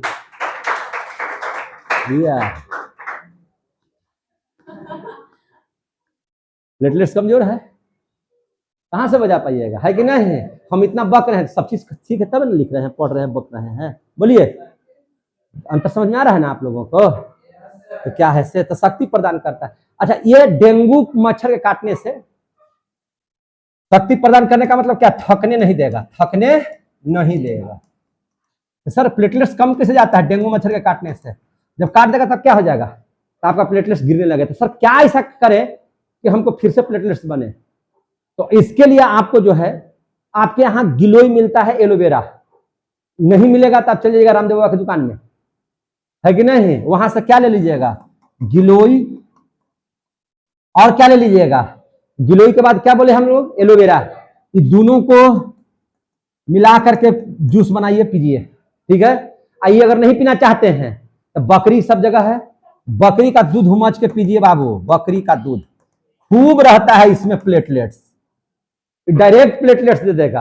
अब पीना पड़ेगा जब कमजोर हो जाइएगा। तो ये नहीं कर सकते हैं तो एकदम आप खाइए, क्या चीज? फ्रूट। एकदम आता है आपको, क्या उसको बोलते हैं, प्लेटलेट्स बढ़ाने के लिए कौन फ्रूट आता है? कीवी। कौन सा आता है? कीवी। कीवी, कीवी का नाम सुने? कीवी। अरे वो एगो देता है, लगता है टिफिन बॉक्स जैसे रहता है, वो प्लास्टिक के बर्तन का में 3 गो रखेगा ऐसे। तो कीवी खाइए, कीवी। कीवी से प्लेटलेट्स बनता है। क्या बनता है? प्लेटलेट्स बनता है। समझ में आ गई बात? तो विद्यार्थियों, अगर मेरी बात को बढ़िया से समझ रहे होंगे ना, तो ये जरूरी है, एक बच्चा को अफसर बनने के लिए ये तीनों ठीक होना चाहिए। अगर ये तीनों चीज में से किसी भी चीज की कमी हो जाएगी, आप अपनी पढ़ाई को पूरा नहीं कर पाइएगा, छोड़ना पड़ेगा आपको पढ़ाई। इसको पढ़ाई को क्या करना पड़ेगा? छोड़ना पड़ेगा। क्लियर हो गए? इसमें पढ़ाई को क्या करना पड़ेगा? छोड़ना पड़ेगा। यहां तक समझ में आ गई बात है? अब आगे देख लीजिए। अब देखिए, रक्त का थक्का बनना समझते हैं। अगला क्या पढ़ लेते हैं? रक्त का थक्का बनना। यहां तक मजा आया आप लोगों को? तो अब रक्त का थक्का किसको कहते हैं? क्लॉटिंग ऑफ ब्लड उसको बोलते हैं, क्लॉटिंग ऑफ ब्लड। रक्त का थक्का बनना, रक्त का जमना कहते हैं इसको, रक्त का जमना, रक्त का जमना या रक्त का थक्का बनना, इसको थक्का भी बोलते हैं। क्या बोलते हैं? थक्का, रक्त का थक्का। समझ में आ गया बात? रक्त का थक्का बनने की प्रक्रिया आपके शरीर कट जाने के बाद 2-3-4 मिनट के बाद आपका रक्त का थक्का बन जाता है, जम जाता है, और अंदर से फिर ब्लड बाहर आपका नहीं निकलेगा। नहीं जमेगा तो, अगर रक्त का थक्का नहीं जमेगा तो आपका शरीर अगर गलती से कट गया तो सारा का सारा ब्लड आपका शरीर से क्या हो जाएगा? बाहर। सारा का सारा ब्लड क्या हो जाएगा? आपके शरीर से बाहर। इसलिए कट जाने के बाद देखिएगा कि तुरंत भर में ब्लड थोड़ा देरी के बाद जम जाता है, या कभी कभी सुई देने के बाद देखते हैं डॉक्टर कहता है कि इसको थोड़ा सा दाब के रखिएगा। समझे कि नहीं? क्यों? ताकि आपका ब्लड जो है जम जाए, और जब जम जाएगा तो ब्लड शरीर से बाहर फिर नहीं निकलेगा। तो इस प्रोसेस को कहते हैं, इस है? इस प्रोसेस को कैस्केडिंग प्रोसेस कहते हैं। क्या कहते हैं? Cascading process. कैस्केडिंग प्रोसेस बोला जाता है। और इस प्रोसेस को होने में कितना लगभग समय लग जाता है? 4 मिनट। कितना मिनट समय लगता है? 4 मिनट का समय लगता है। रक्त जमने की प्रक्रिया को ही क्या कहते हैं? Cascading process. रक्त जमने की प्रक्रिया को क्या कहा जाता है? Cascading process. आ गया समझ में? इसमें कितना मिनट का समय लगता है? लगभग 4 मिनट का। आ गया समझ में? अब देखिए, आपके शरीर के अंदर में ब्लड बहता है तो काहे नहीं रक्त का थक्का बनता है? कटता है तो तुरंत रक्त का थक्का क्यों बन जाता है ना? ये दोनों बातों को हम लोग बढ़िया से समझिएगा। रक्त में यहां तक सबको समझ में आया था? इसके पिछले क्लास तक समझ में आया था सबको? तो आइए हम लोग अब रक्त का थक्का बने देखिएगा। आपके शरीर में अभी हम लोगों ने पढ़ाया, देखिए अभी आप लोगों को समझाया, इसकी क्रिया जो है रक्त का जमने की प्रक्रिया 4 चरण में पूरी होती है। कितना चरण में पूरी होती है? 4 चरण में। ब्लड का आपके शरीर गलती से कट गया, अगर रक्त का थक्का नहीं जमेगा तो क्या हो जाएगा? पूरा शरीर से रक्त क्या हो जाएगा? बाहर निकल जाएगा। निकल जाएगा कि नहीं निकल जाएगा? और जब रक्त शरीर से बाहर निकल जाएगा तो आप क्या हो जाइएगा? मर जाइएगा। क्या हो जाइएगा? मर जाइएगा। क्लियर हो गया? इसलिए रक्त का थक्का जमना जरूरी है कि नहीं जरूरी है? शरीर के अंदर के शरीर के बाहर, और शरीर के अंदर जम गया तब क्या होगा? तैयो मरना है। तो शरीर के अंदर में फिर रक्त काहे नहीं जमता है ना? मामला फंस रहा है ना यहाँ पे। शरीर के अंदर में जमना नहीं चाहिए और शरीर के बाहर में तुरंत जम जाना चाहिए। दोनों देखिए तो कैसी बात है भाई। देखिए भगवान भी बहुत पढ़ाई लिखाई किए हैं, समझे कि नहीं? तबे ना इतना बढ़िया बायोलॉजी जानते थे वो, तब ना सारा चीज करके भेजे हम लोगों को यहाँ धरती पर। पहले ही से बायोलॉजी पढ़ लिए थे, है कि नहीं? देखिए कैसे होता था। 4 चरण में पूरा होता। कैसे? सबसे पहले देखिए आपके शरीर में प्लेटलेट है। तो देखिए सबसे पहला प्लेटलेट, तो प्लेटलेट को ही कहते हैं थ्रोम्बोसाइट। क्या कहते हैं? थ्रोम्बोसाइट। तो थ्रोम्बोसाइट जो है, जो प्लेटलेट है आपके शरीर में, थ्रोम्बोसाइट को क्या बोलते हैं? प्लेटलेट बोलते हैं कि नहीं बोलते हैं? प्लेटलेट। यह क्या होता है कि वायु के साथ जैसे ही मिलेगा, थ्रोम्बोसाइट यानी कि प्लेटलेट जो है वायु के संपर्क में जैसे ही आएगा, तो वायु के संपर्क में जैसे ही आता है वैसे ही बना लेता है थ्रोम्बोप्लास्टिन। क्या बना लेता है? थ्रोम्बोप्लास्टिन। क्या बना लेता है? थ्रोम्बोप्लास्टिन। अब देखिए आपको क्या हुआ, बाहर में क्या हुआ? जैसे ही आपका शरीर कटा तो शरीर से रक्त बाहर निकला, और रक्त में क्या पाया जाता है? प्लेटलेट पाया जाता है कि नहीं पाया जाता है? बाहर में क्या पाया जाता है? हवा। तो ये प्लेटलेटवा किससे मिला? हवा से। प्लेटलेट किससे मिला? हवा से। और क्या बना दिया? थ्रोम्बोप्लास्टिन। क्या बना दिया? थ्रोम्बोप्लास्टिन। अब देखिए ये जो दूसरा बात, अब ये जो थ्रोम्बोप्लास्टिन है, थ्रोम्बोप्लास्टिन आपके शरीर में एगो तत्व पाया जाता है जिसका नाम है कैल्शियम। क्या नाम है? कैल्शियम। ये थ्रोम्बोप्लास्टिन कैल्शियम से सलाह बतियाता है कि बाबू रे रक्त का थक्का जमाना है और थोड़ा जरूरी है। तो बोलता है कि हम कुछ ना करेंगे, लेकिन हाँ हम तुमको मदद कर रहे हैं। उठाओ कुंभकर्ण के जो जमाता है उसको उठाओ। अरे भैया तो उठाओ ना, तुरे ना, इसलिए ना तुरा हम बुला रहे हैं। तो कैल्शियम किसको जगाएगा? उपाय बताता है। वो उठाता है किसको? प्रोथ्रोम्बिन को। किसको उठाता है? प्रोथ्रोम्बिन को। प्रोथ्रोम्बिन को। ये आपको याद होगा कि प्रोथ्रोम्बिन क्या है। तो आप देखिए तो यहाँ पे प्लाज्मा में पाया जाता है। कौन सी पाया जाता है? प्रोथ्रोम्बिन पाया जाता है कि नहीं पाया जाता है? क्या पाया जाता है? प्रोथ्रोम्बिन पाया जाता है। यह कैल्शियम इसको उठाता है। इसको उठाने का मतलब है कि इसको पता है कि भैया हमको जमाना है। कल लगता है कि कहीं ना कहीं कट गया, अंगुली गेलो के काम से, समझे कि नहीं? कि पैर कट गया। इसको इस बात का पता है कि जैसे ही कैल्शियम हमको हुआ, बस हमको कुछ नहीं करना है, जमा देना है। क्या कर देना है? जमा देना है। तो इसको पता चलता है प्रोथ्रोम्बिन को। आया समझ में? अब ये बात किसको पता है? प्रोथ्रोम्बिन को। तो थ्रोम्बोप्लास्टिन जो है कैल्शियम के साथ साझा किया। कैल्शियम बोला कि हम कुछ नहीं कर सकते हैं। क्या करेगा? प्रोथ्रोम्बिन। अब प्रोथ्रोम्बिन जैसे ही इसको आता है तो इसका काम है, कहता है कि हमको तो भैया बनाना है, इसको जमाना है। तो ये बना दिया क्या चीज? थ्रोम्बिन। क्या बना देता है? थ्रोम्बिन। अगर समझ में? अब देखिए, अब थ्रोम्बिन कहता है क्या चीज? थ्रोम्बिन उठा तो फिर ब्लड में एक पाया जाता है प्रोटीन, प्लाज्मा में क्या बताए थे, फाइब्रिनोजेन। क्या बनाया जाता है, फाइब्रिनोजेन। तो इसके संपर्क में आता है, उसको बुलाता है थ्रोम्बिन। तुम्हारे बिना हम रह ही नहीं सकते, तुम आओ, जमने के लिए दो चीजों की जरूरत है, आ जाओ। तो किसको बुलाता है, प्लाज्मा के प्रोटीन को। प्लाज्मा के प्रोटीन का नाम क्या है, फाइब्रिनोजेन। क्या नाम है, फाइब्रिनोजेन। इसको क्या किया, फाइब्रिनोजेन को बुलाया, और फाइब्रिनोजेन जैसे ही आ गया तैसे ही बना दिया क्या चीज, फाइब्रिन। क्या बना दिया, ये फाइब्रिन। क्या बना दिया, फाइब्रिन। अब फाइब्रिन कैसा होता है, जालीदार। फाइब्रिन कैसा होता है, जालीदार। कैसा होता है, जालीदार, जाली जाली टाइप का, ऐसे ऐसे देख रहा है कि नहीं देख रहा है, जालीदार होता है। कैसा होता है, जालीदार। एकरा में जाता है कनवा, रुधिराणु। इसमें क्या जाता है, रुधिराणु। क्या जाता है, रुधिराणु जाता है, रुधिराणु। अब सब कनवा जाएगा तो इस सब में फंस जाएगा, इस सब में क्या हो जाएगा, फंस जाएगा। इस सब को क्या कर देगा, जाम। अब इधर से कोई ब्लडवा जाएगा तो पारे नहीं होगा, क्या हो जाएगा, जाम हो जाएगा। ये सब रुधिराणु क्या कर देगा, जाम। क्या कर देगा, जाम। रुधिराणु के रूप में कोची को कोची चल जाएगा, तो WBC चल जाएगा, RBC चला जाएगा, प्लेटलेट चला जाएगा, जाएगा ना जी, सब चला जाएगा। और जा करके क्या बना देगा, इसको जाम कर देगा। क्या कर देगा, जाम कर देगा। जामे करना को क्या कहते हैं, रक्त का थक्का। रक्त का थक्का। अभी जाम बनेगा तो कैसा आपको दिखाई देगा, तो खोटी दिखाई देगा आपको। जहां कट जाएगा ना तो थोड़ी देर के बाद क्या दिखाई देगा, खोटी। अब फिर खोटिया को 1 घंटा पे कबार देगा तो फिर बहने लगेगा। खोटिया छोड़ दीजिएगा तो इसलिए रह जाएगा, अंदर से नहीं निकलने देगा, इसलिए खोटी को कबारना नहीं है। आ गया समझ में, वो खोटी नहीं है, जमाने का एक प्रक्रिया है। क्या चरण में जम गया, 4 चरण। कौन जमाया, थ्रोम्बोसाइट। थ्रोम्बोसाइट किसको बुलाया, जैसे हवा के संपर्क में आया, हवा से इसको प्यार है, आजा आजा करेजा में समा जा, है कि नहीं। तो थ्रोम्बिन हवा को बुला लिया, समा गया करेजा में, क्या बना दिया, थ्रोम्बोप्लास्टिन। दौड़ के गया कैल्शियम के पास, कैल्शियम को कहा कि जल्दी से उपाय करो, जमाना है। कहा कि हम हूर देते हैं प्रोथ्रोम्बिन को। अब प्रोथ्रोम्बिन जगा, बस कह रहा है कि हमको तो जमाइए देना ही है। ये क्या बना देगा, थ्रोम्बिन। अब थ्रोम्बिन किससे संपर्क करेगा, फाइब्रिनोजेन से। फाइब्रिनोजेन कहेगा कि मदद करो मदद करो, फाइब्रिन बना दिया। अब फाइब्रिन कैसा होता है, जाली। और कहेगा कि आओ ना रुधिर, आओ आओ आओ, तो घुसा लेगा उसको अंदर में। घुसा के तो सब क्या कर लेगा, सब शॉर्ट करके जाम कर देगा। सब क्या कर देगा, जाम। जाम कर दिया तो क्या हो जाएगा, रक्त का थक्का बन जाएगा। समझ में आया बात, रक्त का थक्का जम जाएगा।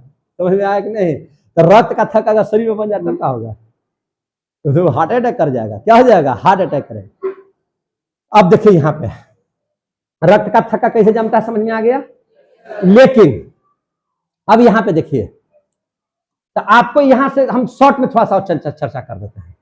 तो रक्त को जमाने में कौन कौन मदद किया, अगला टॉपिक बनाते हैं। रक्त को जमाने में मदद कौन कौन किया, जमाने में मदद कौन कौन किया, मदद कौन कौन किया। देखिए पहला किया है आपको क्या चीज, प्लेटलेट। पहला कौन किया, प्लेटलेट। पहला कौन किया, प्लेटलेट्स। रुधिराणु में कौन किया, रुधिराणु में कौन किया, तो प्लेटलेट्स। प्लेटलेट्स यही ना किया जी, रुधिराणु में तो यही किया। प्रोटीन में कौन किया, प्रोटीन में कौन किया, तो प्रोटीन में आपको किया कौन कौन, तो प्रोटीन में किया फाइब्रिनोजेन और प्रोथ्रोम्बिन। दोनों के दोनों कहां पाया जाता है, प्लाज्मा में। 1 मिनट, हाँ 1 मिनट रुकिए। अभी क्या क्या हुआ, फाइब्रिनोजेन, फाइब्रिनोजेन, और कौन किया, प्रोथ्रोम्बिन, प्रोथ्रोम्बिन किया। दूगो मिलकर के किया, दूगो मैंने प्रोटीन के तौर पर मदद कौन किया, रक्त के जमने में, ये दोनों किया। और तीसरा देख लीजिए, तीसरा में कौन सा तत्व या धातु मदद किया। तो आपको नहीं बताए थे कि तत्व या धातु या था कौन, कैल्शियम। कौन था, कैल्शियम। और कौन, विटामिन। सबको एकदम कहा कि एकदम जमा दो जमा दो जमा दो, सबको उत्साहित कौन किया, इतना सब काम कौन सा विटामिन करवा दिया था, विटामिन के। विटामिन के। तो आपसे क्वेश्चन आता है कि रक्त के थक्का को जमने में मदद कौन सा विटामिन करता है, तो विटामिन के। इस सब को इतना काम करवाया कौन, तो विटामिन के, विटामिन के। इस सबको कहा कि नहीं जमाओ जमाओ जमाओ। यही नहीं, विटामिन के शरीरिया के अंदर में भी कहता है इस सबको कि सब जमाओ, सब क्या करो, जमाओ। वही जो पड़ी शरीर के अंदरों में कहता है कि न जमाया, मारते मारते सबके कहीं मार दे दो, तो फिर शरीर के अंदर में जमना चाहिए। तो लेकिन वहीजा पड़ी क्या है, वहीजा पड़ी है एक और आदमी खड़ा, एक और चीज खड़ा है, वो है, उसका नाम है एंटी क्लोटिंग। क्या है वो, एंटी क्लोटिंग है। एंटी क्लोटिंग है वो, कहता है कि जब तक हम हैं तब तक कोई माई के लाल शरीर के अंदर में खून को जमा नहीं सकता है। विटामिन के कहता कि हम जमेबे करेंगे, आई कहता कि जब तक हम हैं तब तक जमने हम नहीं देंगे। उस एंटी क्लोटिंग का नाम क्या है, हेपेरिन। क्या नाम है, हेपेरिन। ये कहता है कि केकरा माई के दूध पियले हो के रे, आ तो जरा जमा के दिखा तो शरीर के अंदर में एकदम गर्दन उड़ा दिली तो हमारा हिपेरिन नाम ना हो, समझे कि नहीं। ये कहता है कि जब तक हम हैं शरीर में तब तक जो है से कोई नहीं जमने देंगे, किसी को नहीं जमने देंगे। तो एक हेपेरिन इस सब पर भारी, एक हेपेरिन सब पर भारी, बिहारी है एक बिहारी सब पर भारी, जमने देगा क्या। ये कहता है कि हमको नफरत है किससे, हवा से। हमको नफरत है किससे, हवा से, क्योंकि धोखा दिया होगा पहले, हुआ क्या किया होगा, धोखा दिया होगा। अब उससे क्या करता है, नफरत। कौन, हिपेरिन। हिपेरिन हवा से क्या करता है, नफरत। आ गया समझ में। ये बोलता है कि हम जब तक शरीर के अंदर में हैं और हवा हमको अगर नहीं मिला तो हम जमने नहीं देंगे, चैलेंज के साथ। ये सब थक जाता है जब ये सब कहता है कि हम जमेबे करेंगे, जमेबे करेंगे, हमारा काम है जमाना, हम जमाएंगे। ये कहता है कि न जमे तब जब तक हम रहू तब तक जम के दिखा तो तरी, हो जा पटका पटके। आया समझ में, जमने देगा ये, तो हिपेरिन जमने नहीं देता। क्लियर हो गया। डॉक्टर साहब क्या करते हैं, सिरिंजवा में है भर लेते हैं दवाइया, दवाइया करके ऐसे से ठोकते हैं, बाहर निकालते हैं। कौची बाहर निकालते हैं, हवा। हवा को दुश्मनी किससे है, हिपेरिन से। जैसे ही हवा जाएगा ये मर जाएगा, ये मरेगा बस इतनी के काम हो जाएगा। आओ जमाओ जमाओ जमाओ जमाओ जमाओ, आ रहा समझ में। लेकिन जमने नहीं देगा कौन, हिपेरिन। इसलिए देखते हैं डॉक्टर मन इसी से ठोक ठोक के हवा निकालेगा, 2-4 बूंद दवाइयों के निकाल देगा, तब जाकर के घोंप देगा, कहे कि हवा ना जाए। हवा जाएगा तब क्या हो जाएगा, बेचारा हिपेरिन मरेगा, बस एक जमा देगा, क्योंकि यही ताके में है जमाने के लिए, ये अंदर में जमेले नहीं है। तो जैसे ही कटता है, जैसे ही कटता है, हथवा कट जाता है, तो हवा के संपर्क में ब्लड आ जाता है, तो हिपेरिन बेचारा मर जाता है, तब तक जमा देता है। अब कहता है, ये सब कहता है कि हाँ हिपेरिन आओ न जमने दो, तो वहां तो बेचारी मरल है कि नहीं। तो शरीर में ब्लड क्यों जमता है, समझ में आया। शरीर के अंदर में ब्लड नहीं जमता है, क्यों, समझ में आ गया ना। और शरीर के बाहर में क्यों जमता है, समझ में आया ना। और डॉक्टर साहब काहे हवा निकालते हैं, समझ में आया, काहे निकालते हैं, समझ में आया। तो ये भी समाप्त कर दिए, रक्त का जमना समाप्त कर दिए। अब हम पढ़ा देते हैं ब्लड ग्रुप। अब क्या पढ़ा देते हैं, ब्लड ग्रुप। आज की कल आज इतना ही रहने दो, बैटरी शॉर्ट कर गया है। ब्लड ग्रुप कल, कोई दिक्कत। अब हम लोग अगले क्लास में मिलते हैं, तब तक के लिए जय हिंद जय भारत। कल चैप्टर समाप्त करेंगे।